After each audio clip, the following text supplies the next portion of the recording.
வணக்கம் ஃப்ரெண்ட்ஸ். நேத்து ரைடு போயிட்டு வந்தனால ரொம்ப டயர்டா இருந்ததுனால, இன்னைக்கு ஒண்ணுமே பண்ண முடியல. ஆனாலும் நம்ம டிசிப்ளின் விட்டுறக்கூடாதுன்னு பெட்ஷீட் எல்லாம் மடிச்சு வச்சுட்டேன். எந்திரிச்சு ரூம பார்த்தா ரொம்ப கலீஜா இருந்துச்சு. அதனால ரூம கொஞ்சம் கிளீன் பண்ணிட்டேன். கிளீன் பண்ணி இருக்கும்போது எங்க அம்மா கூப்பிட்டு, "டேய் தம்பி எனக்கு ஒரு தோசை சுட்டு குடுடான்னு" சொன்னாங்க. சரி ரைட்டு. அம்மா சொல்ற பேச்ச நம்ம கேட்கணும்னு தோசை சுட்டுட்டேன்.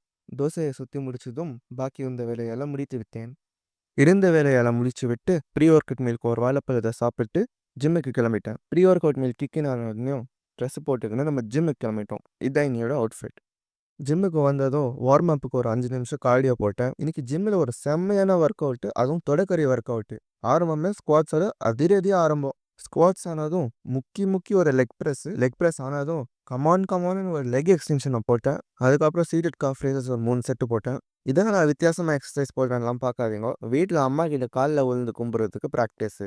அப்படின்னு சொல்ல நினைக்கிறீங்க. ஆனா இல்ல. இது கேபிள் கிரன்ச்சஸ். இது எல்லாத்தையும் முடித்து விட்டு ஒரு புரோட்டீன் ஷேக் குழுக்கள போட்டு கண்டிஷனிங்க்குன்னு ஒரு 30 நிமிஷம் கார்டியோ போட்டேன். என்னடா இவன் 30 நிமிஷம்னு சொல்லிட்டு 20 நிமிஷம் காமிக்கிறாங்க யோசிக்காதீங்கோ. ஃபோனை டெட் ஆயிடுச்சு. எவ்வளோ ரெக்கார்ட் பண்ண முடியுமோ அவ்வளோதான் ரெக்கார்ட் பண்ணேன்.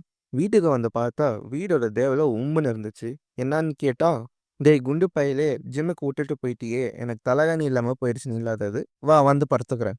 தேவதை எழுந்திரிச்சதும் நம்ம போஸ்ட் ஒர்க் அவுட் மீலுக்கு ஒரு பன்னீர் புர்ஜி பண்ணோம்.